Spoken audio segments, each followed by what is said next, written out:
الحمدللہ رب العالمین والصلاة والسلام علی خاتم النبیین اما بعد فاعوذ باللہ من الشیطان الرجیم بسم اللہ الرحمن الرحیم قال اللہ تبارک و تعالی عز وجل فی الکلام المجید والفرقان الحمید ان اللہ وملائکتہ یصلون علی النبی یا ایہا الذین آمنوا صلوا علیہ وسلموا تسلیما اللہم صل علی سیدنا و مولانا محمد معدن الجود والکرم وآلہ وبارک وسلم صلاة و سلام علیکہ یا سیدی یا رسول اللہ علیکہ صلاۃ والسلام۔ اللہ کریم کا کروڑ ہا کروڑ شکر ہے جس کی عطا اور توفیق سے آج ہم 5 شعبان المعظم 1445 ہجری بمطابق 16 فروری 2024 کا یہ جمعہ مرکزی جامع مسجد انواری ممتاز آباد ملتان شریف میں رہتے ہوئے اس کی برکتیں ہم لوٹ رہے ہیں۔ عرشوں کا مالک صحیح معنوں میں ہمیں قرآن و سنت کا فہم عطا فرمائے اور قرآن و سنت کی ترجمانی کرتے ہوئے ہماری زبان پر کلمۃ الحق جاری فرمائے۔ آج ہماری گفتگو کا موضوع ہے آیت درود۔ یہ وہ آیت کریمہ ہے کہ جو ہر خاص و عام بندے کو یاد ہوتی ہے اور اکثر مجالس میں، جلسوں میں، دروس میں، محافل میں، ختم میں یہ آیت کریمہ پڑھی جاتی ہے۔ یہ آیت کریمہ کا شان نزول کا جو زمانہ ہے المواہب اللدنیہ میں لکھا ہے، شعبان المعظم کا مہینہ ہے اس کے شان نزول کا، اور غوث پاک رضی اللہ تعالیٰ عنہ فرماتے ہیں یہ جو شعبان کا مہینہ ہے یہ حضور کی ذات پر درود پاک پڑھنے کا مہینہ ہے۔ گو کہ اس میں روزوں کی کثرت کی روایات بھی ہیں، تلاوت قرآن کی روایات بھی ہیں، ذکر و اذکار کی روایات بھی ہیں، توبہ استغفار کی روایات بھی ہیں۔ تو یہ سارے اعمال خیر جو ہیں انسان نے کرنے تو ہوتے ہیں، لیکن ان اعمال خیر کے اندر جو خیر کا کام درود پاک والا ہے یہ زیادہ افضل، اعلیٰ، عمدہ ہے کہ اس ماہ مبارکہ میں ہی یہ آیت کریمہ کا شان نزول ہوتا ہے، یعنی یہ آیت کریمہ نازل ہوتی ہے۔ اب حضور نبی کریم صلی اللہ علیہ وسلم نے ارشاد فرمایا ہے، فرمایا اول الناس بی یوم القیامت اکثرهم علی صلاۃ او کما قال علیہ السلام۔ ارشاد فرمایا رسول اللہ صلی اللہ علیہ وسلم نے، بے شک روز قیامت لوگوں میں میرے زیادہ قریب وہ ہوگا جس نے دنیا میں مجھ پر زیادہ درود پاک پڑھے ہوں گے۔ اب تاجدار بریلی، امام اہل سنت، امام عشق و محبت، اعلی حضرت عظیم البرکت امام احمد رضا خان کا انداز بڑا نرالا ہے۔ کہا کرتے ہیں، سنتے ہیں کہ محشر میں صرف ان کی رسائی ہے، گر ان کی رسائی ہے لو جب تو بنائی ہے، مچلا ہے کہ رحمت نے امید بندھائی ہے، کیا بات تیری مجرم کیا بات بنائی ہے۔ اب اس کے آخر میں جا کر کے کہتے ہیں، یہاں جو لفظ لکھا نا، سنتے ہیں کہ محشر میں، سنتے ہیں، سنتے ہیں، سنتے ہیں، تو سنتے ہیں کہ محشر میں۔ اب آخر میں اس کا ازالہ کیا، کہا مطلع میں کیا شک تھا، جو کہا سنتے ہیں، مطلع جو آخر میں یعنی شروع میں پڑھا جاتا ہے، شعر کا پہلا حصہ سنتے ہیں کہ معاشر میں، یہ مطلع ہے، آخر میں مقطع ہوتا ہے۔ کہا مطلع میں کیا شک تھا، کہنے لگے نہیں، واللہ رضا واللہ صرف ان کی رسائی ہے، صرف ان کی رسائی ہے بس۔ تو پیغمبر اعظم صلی اللہ تعالی علیہ وسلم کی میدان محشر میں رسائی ہے۔ تو آیت درود کیونکہ ہمارا آج موضوع ہے، ادھر تشریف لے لیجیے آگے۔ آیت درود ہمارا آج کا موضوع ہے۔ تو آیت درود یہ سورہ احزاب کی آیت نمبر 56 ہے، 22واں پارہ ہے۔ مالک نے فرمایا ان اللہ وملائکتہ یصلون علی النبی یا ایھا الذین آمنوا صلوا علیہ وسلموا تسلیما۔ اے ایمان والو، بے شک اللہ اور اس کے فرشتے درود بھیجتے ہیں۔ اے ایمان والو، ان پر درود اور خوب سلام بھیجو۔ اونچی آواز میں صلاۃ و سلام پڑھیے۔ الصلاۃ والسلام علیک یا رسول اللہ، الصلاۃ والسلام علیک یا نبی اللہ، وعلی آلک واصحابک یا نور اللہ۔ یہ آیت کریمہ جو میں نے بتایا شعبان المعظم ہی میں نازل ہوئی ہے، اور شعبان المعظم کے بارے میں حضور فرماتے ہیں شہر رمضان شہر اللہ، شہر شعبان شہری۔ شعبان رمضان اللہ کا مہینہ ہے اور شعبان میرا مہینہ ہے، یعنی اللہ کا مہینہ رمضان ہے اور میرا مہینہ شعبان ہے۔ تو گویا شعبان المعظم حضور سے نسبت رکھنے والا وہ مہینہ ہے جس کو حضور نے فرمایا شعبان و شہری، شعبان میرا مہینہ ہے۔ تو اس آیہ کریمہ کا نزول بھی شعبان میں ہوا۔ شعبان بھی حضور کا مہینہ اور آیت کا نزول بتاتا ہے وہ بھی شعبان میں۔ اب غوث پاک کا میں نے قول پڑھا آپ کے سامنے، آپ فرماتے ہیں شعبان کا مہینہ درود پاک پڑھنے کا مہینہ ہے۔ سبحان اللہ، کیا بات ہے۔ اور آج کا ہمارا موضوع کیا ہے؟ آیت درود۔ اللہ اکبر، یہ ماہ درود ہے۔ آئیے آیت درود کی وضاحت سماعت کیجئے گا اور چند اس کے فضائل بھی آپ کو بتاتا ہوں۔ مشہور مفسر قرآن ہے، دنیا انہیں کہتی ہے مفسر شہیر، حکیم الامت، حضرت علامہ مولانا مفتی احمد یار خان صاحب نعیمی۔ اپنے دور میں انہوں نے قرآن پاک کی تفسیر لکھی اور مشکات کی شرح لکھی۔ اگر مشکات پاک کی شرح پڑھنی ہو تو ہمارے ہاں جو دعوت اسلامی کی ویب سائٹ جسے آپ کہتے ہیں www.netdawatIslami.، اس میں آپ جائیں، المدینہ لائبریری کھول لیں، یا اس میں آپ کو ایک فنکشن ملے گا فیضان حدیث کے نام سے۔ تو فیضان حدیث کی یہ جو ایپ ہے مکمل طور پر مشکات شریف آپ کو یہاں مل جائے گی، اور بہت اچھے انداز میں پڑھنے کی سہولت بھی میسر ہے، اور فری ڈاؤن لوڈ کرنے کی بھی یہاں سہولت موجود ہے۔ بہرحال حکیم الامت کہتے ہیں اس آیت کے تحت قرآن کریم نے بہت سارے احکامات دیے، نماز کے احکام دیے، جہاد کے احکام دیے، روزے کے احکام دیے، جہاد کے احکام بیان کیے، پڑوسیوں کے احکام بیان کیے، اولاد کے حقوق بیان کیے، ماں باپ کے حقوق بیان کیے، حج کے حقوق، حج کے ارکان بیان کیے، حج کا ترغیب دلانے کے لیے حج کے بارے میں بیان کیا۔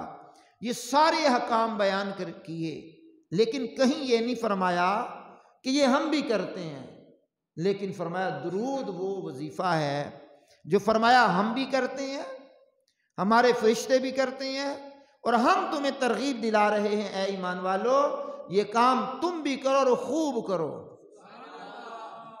اچھا، طبیعت اجازت دے، کیونکہ درود کا مہینہ ہے، طبیعت اجازت دے تو ذرا اونچی آواز نکال لیجئے گا، کوئی حرج نہیں ہے۔ پڑھیے صلاۃ والسلام، اور بلند آواز سے پڑھیے صلاۃ والسلام علیک یا رسول اللہ، الصلاۃ والسلام علیک یا حبیب اللہ، الصلاۃ والسلام علیک یا نبی اللہ، وعلی آلک واصحابک یا نور اللہ۔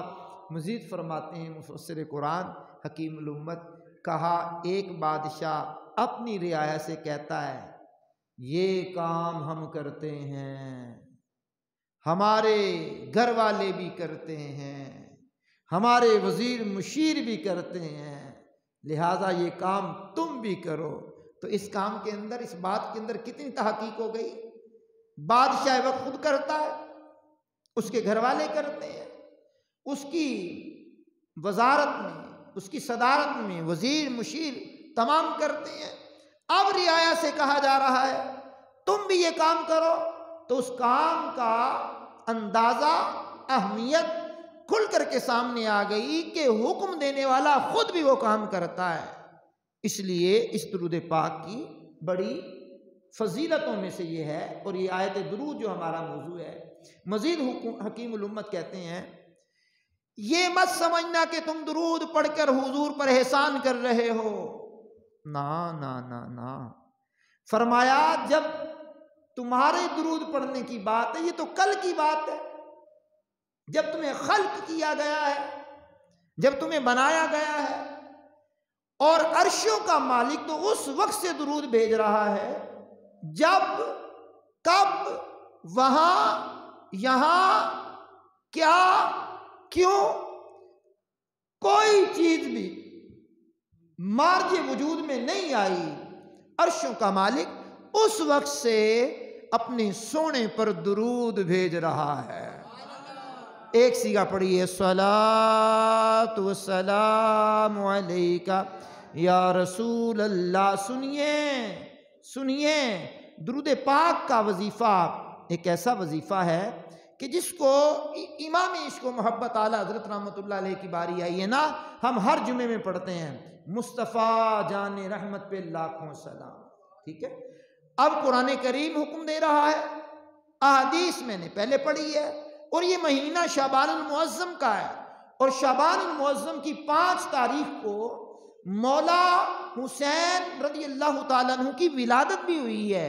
اور مولا حسین سے مروی ایک حدیث پڑھنے لگا ہوں، کریم آقا فرماتے ہیں کنجوس ہے وہ بندہ جس کے سامنے میرا ذکر ہوا اور اس نے میری ذات پر درود نہ پڑھا۔ اب کوئی اخلاق کا کنجوس ہوتا ہے، کوئی کردار کا کنجوس ہوتا ہے، کوئی مال کا کنجوس ہوتا ہے، مال سوچ سمجھ کے خرچ کرتا ہے، جہاں دینا ہوتا وہاں بھی نہیں دیتا، جہاں خرچ کرنا ہوتا وہاں بھی نہیں خرچ کرتا۔ زکوٰۃ کا کہا جائے او بھائی 2.5% زکوٰۃ ہے، 2.5%، 100 میں سے 2.5 روپے ہیں، 1000 میں سے 25 روپے ہیں، 1 لاکھ میں سے 2500 ہیں، یہ 40واں حصہ بنتا ہے، 40واں حصہ بنتا ہے۔ او بھائی 2 عشر، یہ 10واں حصہ بنتا ہے یا 20واں بنتا ہے۔ بہرحال سنیے گا، بندہ کنجوسی کر لیتا ہے۔ تو میرے امام نے کہا قرآن جب بیان کر رہا ہے، حدیث جب بیان کر رہی ہے، اقوال بزرگان دین سے درود پاک کے فضائل مرتب کیے گئے ہیں، کتابیں بھری ہوئی ہیں، تو فرماتے ہیں مصطفیٰ جان رحمت پہ لاکھوں سلام، شمع بزم ہدایت پہ لاکھوں سلام۔ اب لاکھوں سلام پڑھ کے بھی دل نہیں بھرا، کیا کہنے لگے سنیے گا، کعبے کے بدر الدجا تم پہ کروڑوں درود، طیبہ کے شمس الضحیٰ تم پہ کروڑوں درود۔ سبحان اللہ، کیا بات ہے جناب! حضور سے وابستگی کا عالم تو دیکھیے، حضور سے پیار محبت کا عالم تو دیکھیے کہ لاکھوں سے بھی دل نہ بھرا، کروڑوں درود۔ سبحان اللہ۔ پھر کہتے ہیں بے ہنر اور بے تمیز کس کو ہوئے ہیں عزیز، ایک تمہارے سوا تم پہ کروڑوں درود۔ بدتمیز بندہ کسی کو پسند تو نہیں آتا، بے ہنر بندہ کسی کو پسند تو نہیں آتا۔ کیا لطف کی بات ہے، بے ہنر اور بے تمیز کس کو ہوئے ہیں عزیز۔ اگلا جو مصرع ہے نا تڑپا دینے والا ہے، بے ہنر اور بے تمیز کس کو ہوئے ہیں عزیز، ایک تمہارے سوا تم پہ کروڑوں درود۔ حضور آپ کے سوا ہمارا کھاتا گول ہے، کوئی کھاتا نہیں ہے۔ پھر کہتے ہیں سنیے، خلق کے حاکم ہو تم، رزق کے قاسم ہو تم سے ملا جو ملا تم پہ کروڑوں درود۔ گندے نکمے کمین مہنگے ہیں کوڈی کے 3۔ یہ ہندوستانی لوگ سمجھتے ہیں ایک کوڈی کی بات ہے، کہتے ہیں کوڈی دا بندہ نہیں، کوڈی دا بندہ نہیں۔ تو میرے امام کہتے ہیں اعلیٰ حضرت کہتے ہوئے میں خوشی ہوتی ہے، اعلیٰ حضرت کہتے ہیں اللہ اکبر، گندے نکمے کمین مہنگے ہیں کوڈی کے 3، کون ہمیں پالتا تم پہ کروڑوں درود۔ دینے والا یقیناً اللہ ہے، عطا فرمانے والا اللہ ہے، دینے والا اللہ ہے، عطا فرمانے والا بھی حقیقت میں اللہ ہے، پالنے والا بھی حقیقت میں اللہ ہے۔ تو یہاں مجازی نسبت دی جا رہی ہے، جس طرح قرآن پڑھیے سورہ بنی اسرائیل، کہا وَقُلْ رَبِّ ارْحَمْهُمَا كَمَا رَبَّيَانِي صَغِيرًا، اپنے ماں باپ کے لیے دعا کر، اپنے پالنے والوں کے لیے، ماں باپ کو بھی پالنے والا کا رب کہا ہے۔ تو یہاں رب کا معنی اللہ نہیں ہے، رب کا معنی پالنے والا ہے۔ تو ماں باپ بھی پالتے ہیں، اولاد کو ماں پالتی ہے، باپ پالتا ہے، وہ چلے جائیں تو بہن بھائی بڑے پالتے ہیں۔ تو جناب یہ پالنے کا جو لفظ ہے ہمارے یہاں مستعمل ہے، کون ہمیں پالتا تم پہ کروڑوں درود۔ کیا بات ہے امام اہل سنت اعلیٰ حضرت عظیم البرکت کی۔ آگے چلیے ذرا، درود پاک پڑھنے والا بندہ اپنے نبی کا چرچا کرتا ہے۔ آواز اونچی کیوں نہیں آئی جناب؟ درود پاک پڑھنے والا بندہ اپنے محبوب کا چرچا کرتا ہے۔ ذرا اونچی آواز میں ایک سیگا پڑھیے، صلاۃ و سلام علیکہ یا رسول اللہ، الصلاۃ و سلام علیکہ یا حبیب اللہ۔ سنیے جناب، سنیے، درود پاک کے حوالے سے کچھ احکام بھی علماء نے مرتب کیے ہیں۔ ان میں سے یہ ہے، زندگی میں کم از کم ایک بار درود پڑھنا فرض ہے، ایک بار۔ نمبر 2، لہذا جو ذکر پاک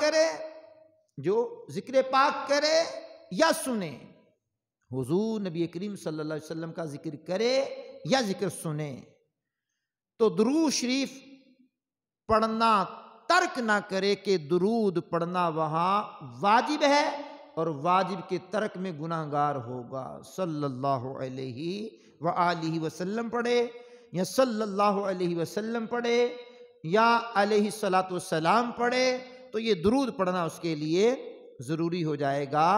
مختلف جلسوں میں بندہ گیا، یہاں گیا، وہاں گیا، وہاں گیا، تو جہاں جہاں بھی عمومی طور پہ درود پاک پڑھوایا جاتا ہے تو وہاں جا کر بھی درود پاک اس کو پڑھ لینا چاہیے، اور بڑا خیر و برکت کا ہے۔ خطبے کے دوران جب امام صاحب، خطیب صاحب خطبے کے لیے کھڑے ہوتے ہیں تو خطبے کے دوران نبی پاک صلی اللہ علیہ وسلم کا نام نامی اسم گرامی آتا ہے، تو وہاں نہ انگوٹھے چومنے ہیں، نہ درود شریف پڑھنا ہے، وہ خطبہ سننا ہے، اور خاموش رہنا وہاں فرض ہے، خاموش رہنا فرض ہے۔ اسی طرح جب جمعے کی دوسری اذان دی جائے، جمعے کی دوسری اذان دی جائے، جو خطیب کے سامنے آج کل ہم دیتے ہیں، جمعے کی دوسری اذان دی جائے تو اس میں بھی جب مؤذن حی علی الصلاۃ حی علی الفلاح سے پہلے جب پڑھتا اشہد ان محمد الرسول اللہ صلی اللہ علیہ وآلہ وسلم، تو وہاں بھی دل ہی میں درود پڑھ لیں، اور وہاں انگوٹھے چومنے کی بھی ضرورت نہیں ہے۔ اطمینان سے وہ اذان سنیں، اس اذان کا جواب ہم پر نہیں ہے، اس انداز میں جو دوسری اذانوں کا جواب ہے۔ بہرحال حضور نبی کریم صلی اللہ تعالیٰ علیہ وسلم کی ذات والا صفات پر درود و سلام پڑھنے کے بے شمار فضائل روایات میں نقل کیے گئے ہیں، اور اس درود پاک کے حوالے سے اور اس آیت کے حوالے سے جو میں باتیں کر رہا ہوں سماعت کیجئے گا۔ حضور پر نور سید عالم صلی اللہ تعالیٰ علیہ وآلہ وسلم کی ذاتی والا صفات پر جب یہ آیت اتری، ان اللہ و ملائکتہ یصلون علی النبی یا ایھا الذین آمنوا صلوا علیہ وسلموا تسلیما، پیغمبر اعظم صلی اللہ تعالیٰ علیہ وسلم کا شانہ اقدس سے مسکراتے ہوئے خوشی خوشی حشاش بشاش باہر تشریف لائے، اور باہر تشریف لا کر کے فرمایا، آج ہماری ذات پر وہ آیت اتری ہے، آج ہماری ذات پر وہ آیت اتری ہے جو ہمیں دنیا و ما فیہا سے بہتر ہے. دنیا اور جو کچھ دنیا میں ہے اس سے بہتر یہ آیت ہے. سورۃ الاحزاب کی آیت نمبر 56 آیت درود. اللہ اکبر. صحابہ نے پوچھا آقا اس آیت میں راز، رموز، اسرار، حکمتیں کیا ہیں؟ کریم آقا صلی اللہ علیہ وسلم نے فرمایا یہ ایک ایسا پوشیدہ علم ہے جسے میں نہ بتاتا اگر تم نہ سوال کرتے. تم نے سوال کیا ہے، اب میں بتاؤں گا. ہاں اعظم چشتی صاحب بولے ایک لفظ نہیں ہے جو تیرے لب پہ نہیں ہے.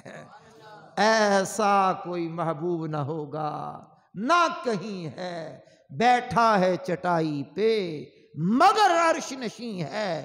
ادھر میرے اعلیٰ حضرت عظیم البرکت کہنے لگے واہ کیا جود و کرم ہے شاہ بطحا تیرا، نہیں سنتا ہی نہیں مانگنے والا تیرا. اب مانگنے والوں نے، سوال کرنے والوں نے سوال کر دیا اس آیت میں راز کیا ہے، حکمت کیا ہے، اسرار رموز کیا ہے؟ کریم آقا نے فرمایا تم سوال نہ کرتے تو نہ بتاتا، تم نے سوال کیا ہے تو سنو.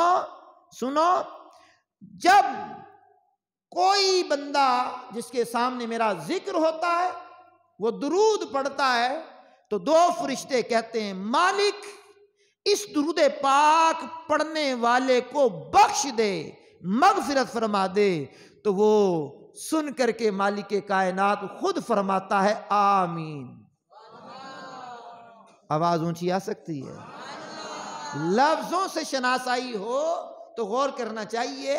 میں دعا کروں تو آپ آمین کہتے ہیں، امام صاحب دعا کریں تو آپ آمین کہتے ہیں، خطیب صاحب، نقیب صاحب، عالم صاحب، پیر صاحب، مفتی صاحب، علامہ، فہامہ، محدث، مفسر دعا کرے تو عوام آمین کہتی ہے.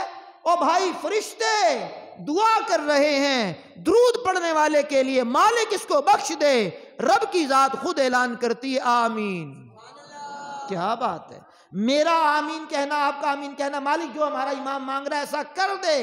رب کا آمین فرمانا یہ ہے اے فرشتو جو تم نے دعا کی ہم نے قبول فرما لی. کیا بات. پھر سرکار دو عالم علیہ الصلوۃ والسلام نے ارشاد فرمایا جب کسی کے سامنے میرا ذکر ہوتا ہے اور وہ میری ذات پر درود نہیں پڑھتا، وہ دونوں فرشتے پھر دعا کرتے ہیں اے رب کائنات اس درود نہ پڑھنے والے کی کبھی بخشش نہ فرمانا. مالک فرماتا آمین. فرشتوں جو تم نے کہا میں نے قبول کر لیا. تو اس لیے رسالت مآب صلی اللہ تعالی علیہ وسلم پر درود پاک پڑھنا ترک نہیں کرنا چاہیے. اور یہ مہینہ بھی درود پاک پڑھنے کا مہینہ ہے کیونکہ اس آیت کا نزول بھی اسی مہینے میں ہوا ہے اور یہ ماہ درود بھی اس کو کہہ لیں کہ سرکار دو عالم علیہ السلام کی ذات پر زیادہ سے زیادہ درود پڑھا جائے. اونچی آواز میں پڑھیے صلاۃ والسلام علیکہ یا رسول اللہ. اور بلند آواز سے پڑھیے صلاۃ یا حبیب اللہ، الصلاۃ والسلام علیکہ یا نبی اللہ وعلی آلکہ وَأَصْحَابِكَ يَا نور اللہ. کریم آقا کی ذات پر درود پاک پڑھنے کے حوالے سے بڑی زبردست قسم کی ایک حدیث ہے. کریم آقا رحیم آقا علیہ السلام کے صحابی ہیں عبداللہ بن عمر رضی اللہ تعالی عنہ، روایت کرتے ہیں کہ غیب کی خبریں دینے والے کریم آقا صلی اللہ علیہ وسلم نے ارشاد فرمایا بروز قیامت حضرت آدم علیہ نبینا علیہ السلام سبز لباس پہنے ہوئے عرش الہی کے نیچے جلوہ گر ہوں گے. میرے کریم آقا نے لباس کا بھی بتایا. کیا بات ہے، کیا بات ہے. مقام بھی بتایا، نام بھی بتایا. اور دیکھ رہے ہوں گے ان کی اولاد میں سے کون کون جنت میں جا رہا ہے، کون کون جہنم میں جا رہا ہے. ملاحظہ کر رہے ہوں گے. کریم آقا علیہ الصلوۃ والسلام نے فرمایا اتنے میں آپ علیہ الصلوۃ والسلام کی نظر میرے ایک امتی پر پڑے گی. جس کو فرشتے پکڑے ہوئے ہیں اور جہنم کی طرف لے جا رہے ہیں، اس پر نظر پڑے گی۔ اللہ اکبر۔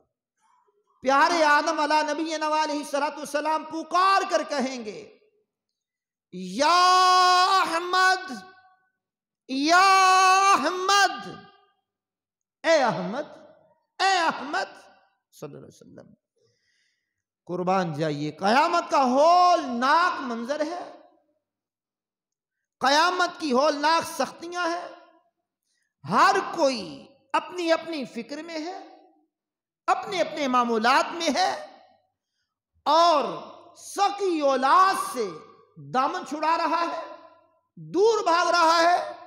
لیکن آدم علیہ الصلوۃ والسلام صدا لگا کر کہیں گے، اے احمد، اے احمد، آپ کے ایک امتی کو فرشتے جہنم میں لے جا رہے ہیں۔ تو کریم آقا نے جب یہ سنا، کہا، اے ابو البشر، میں حاضر ہوں، میں آتا ہوں، میں حاضر ہوں۔ اللہ اکبر، اللہ اکبر، میں آتا ہوں، میں حاضر ہوں۔ اب کیا ہوا جناب والا، رسول کریم صلی اللہ تعالی علیہ وآلہ وسلم تشریف لائے اور ان کی بات کو سنا، اور فرشتے جو جہنم کی طرف امتی کو لے جا رہے ہیں ان سے کہا، رکیے۔ انہوں نے کہا، جی معافی عطا کر دیں، ہم آپ کے مطیع و فرما بردار تو ضرور ہیں، لیکن اللہ کا حکم ہے کہ اس کو جہنم میں لے جانا ہے، ہم اللہ کے حکم کے پابند ہیں، ہم جا رہے ہیں اس کو لے کر کے۔ کریم آقا علیہ الصلوۃ والسلام کا حدیث میں انداز لکھا ہے، کریم آقا نے اپنے بائیں ہاتھ سے داڑھی پکڑی بائیں ہاتھ سے، عرش الہی کی طرف متوجہ ہو کر کے کہا، مالک تو نے مجھ سے وعدہ نہیں کیا کہ مجھے رسوا نہیں کرے گا؟ مالک تیرا وعدہ نہیں ہے کہ تو مجھے رسوا نہیں کرے گا، میرا امتی جہنم میں جا رہا ہے، فرشتے پکڑے ہوئے ہیں، اس کو مصیبت زدہ ہے۔ مالک کائنات کی طرف سے ندا آئے گی، فرشتوں ٹھہرو، ٹھہرو، جو میرے محبوب کہتے ہیں ان کی بات کو سنو اور ان کی اطاعت کرو، سنو ان کی بات کو۔ فرشتے رک جائیں گے، جی کیا معاملہ ہے؟ فرمایا، دوبارہ لائیے انہیں میزان عمل پہ، دوبارہ لائیے۔ اس بندہ مومن کو حضور فرماتے، میرے امتی کو میزان عمل میں لایا جائے گا، اعمال پھر تو لے جائیں گے، ہم اپنے دامن اقدس سے ایک پرچی نکال لیں گے۔ قیامت کی بات حضور بتا رہے ہیں، اس کو نیکیوں والے پلڑے میں رکھ دیں گے اور نیکیوں والا پلڑا بھاری ہو جائے گا۔ اب اسے فرشتے جنت کی طرف لے کر کے چل پڑیں گے، وہ کہے گا، رکو فرشتوں۔ پہلے فرشتے رک نہیں رہے تھے، کہا، رکو، میں ذرا ان سے پوچھ تو لوں، ایسے کڑے وقت میں میرے کام آنے والے یہ ہستی کون سی ہے؟ آپ آہستہ بھی بولیں گے تو میں سنا تو رہا ہوں نا۔ کیا عنایت ہے میرے آقا کی، میں ان سے پوچھوں تو صحیح، یہ کون سی ہستی ہے؟ صدا لگائیں گے، او کرم فرمانے والے، او کریم رحیم شفیع، رکیے، کون ہے آپ؟ اس کڑے وقت میں میرے کام آ گئے، کون ہے آپ؟ اللہ اکبر، اللہ اکبر، اللہ اکبر۔ حضور فرمائیں گے، تو مجھے نہیں پہچانتا؟ میرا دل کرتا میں آہستہ آواز میں یہ جملے پڑھوں اور آپ کی سماعتوں کے اندر یہ جملے پہنچیں تو آپ حضور کے اوپر قربان ہوتے ہوئے سبحان اللہ کی صدا لگا دیں۔ آپ مجھے نہیں پہچانتے؟ جی آپ کون ہیں؟ فرمائے، وہی تو ہوں جس پہ تو درود پڑھتا ہے، درود پڑھتا، تیرا نبی ہوں، تیرا نبی ہوں۔ اللہ اکبر، اللہ اکبر۔ بریلی کے امام سے پوچھئے، میزان عمل پہ ہم حلقوں کا پلہ بھاری بناتے یہ ہیں، ٹھنڈا ٹھنڈا میٹھا میٹھا پیتے ہم ہیں، پلاتے یہ ہیں، رب ہے معطی یہ ہے قاسم، رزق اس کا ہے کھلاتے یہ ہیں، ماں جب اکلوتے کو چھوڑے آ کہہ کے بلاتے یہ ہیں، باپ جہاں بیٹے سے بھاگے لطف وہاں فرماتے یہ ہیں، ہاں ٹھنڈ ہاں لطف وہاں فرماتے یہ ہیں، کہہ دو رضا سے خوش ہو خوش رہ، مژدہ رضا کا سناتے یہ ہیں۔ تو اس پاک پیغمبر علیہ السلام کا یہ مہینہ ہے شعبان۔ شعبان میں تلاوت کی کثرت کے ساتھ ساتھ درود پاک کی بھی کثرت کیجئے، یہاں روزے رکھنے کے ساتھ ساتھ درود پاک کی کثرت کیجئے، استغفار کے ساتھ ساتھ درود پاک کی کثرت کیجئے، توبہ کے ساتھ ساتھ درود پاک کی کثرت کیجئے۔ غوث اعظم فرماتے ہیں رمضان کا مہینہ درود پڑھنے کا مہینہ ہے۔ المواہب الدنیا کی روایت پڑھ چکا، یہ درود والی آیت کریمہ اسی مہینے میں نازل ہوئی ہے، اور اسی مہینے کو حضور نے فرمایا یہ میرا مہینہ ہے۔ سبحان اللہ، کثرت سے درود پاک پڑھنا چاہیے۔ میرے شیخ کامل دنیا اہل سنت کے امیر، بانی دعوت اسلامی امیر اہل سنت فرمایا کرتے ہیں کم از کم اپنے نیک اعمال کے رسالے میں روزانہ 313 مرتبہ اپنے سونے اچھے سچے آخری نبی کی ذات پر درود و سلام پڑھا کرو، اور جو 313 مرتبہ درود پڑھتا ہے وہ کثرت سے درود پڑھنے والوں میں شامل ہو جاتا ہے۔ 1000 مرتبہ پڑھیے تو مرنے سے پہلے جنت میں اپنا مقام دیکھ لیں گے، بزرگوں سے تو 5,000 10,000 10,000 اس سے بھی زیادہ ثابت ہے کہ وہ اپنی زندگی میں درود پاک پڑھا کرتے تھے۔ تو آج ہمارا موضوع رہا آیت درود کے حوالے سے۔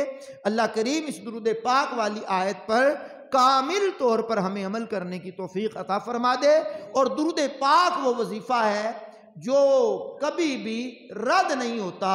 آپ کسی کو جلانے کے لیے پڑھ لیں، کسی کو سڑانے کے لیے پڑھ لیں، بلند آواز سے پڑھ لیں، آہستہ پڑھ لیں، اذان سے پہلے پڑھ لیں، اذان کے بعد پڑھ لیں، جمعے کے بعد پڑھ لیں، ختم و درود کے بعد پڑھ لیں، جلسے کے بعد پڑھ لیں، اینیمن جب بھی درود پڑھا جائے گا نیت خالص رکھ کر کے حضور پر درود پڑھیں، انشاءاللہ وہ قبول ہی قبول ہے۔ سبحان اللہ۔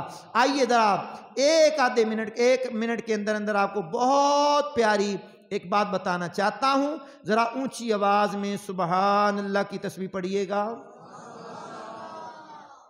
موت سے لے کر جنت تک کے مراحل، موت سے لے کر جنت تک کے مراحل 7 ہیں، 7 مرحلے ہیں موت سے لے کر جنت تک کے مراحل۔ نمبر 1، حضرت ملک الموت علیہ السلام کا روح نکالنا، ٹھیک۔ نمبر 2، روح کا نکلنا، ان کا نکالنا اور روح کا نکلنا۔ نمبر 3، قبر میں اترنا۔ نمبر 4، نکیرین کے سوالات یعنی فرشتوں کے سوالات کے جوابات۔ اللہ اکبر۔ نمبر 5، قبر کی تنہائی۔ نمبر 6، میدان محشر۔ نمبر 7، پل صراط۔ یہ 7 مراحل ہیں جس سے گزر کر کے جنت میں جانا پڑے گا۔ کسی ایک میں بھی رہ گئے تو کام تو خراب ہے نا۔ اب علماء فرماتے ہیں او بندو، اگر تم چاہتے ہو یہ 7 مراحل سے بآسانی گزر جاؤ تو حضور کی ذات پر درود پڑھا کرو، آسانی سے گزر جاؤ گے۔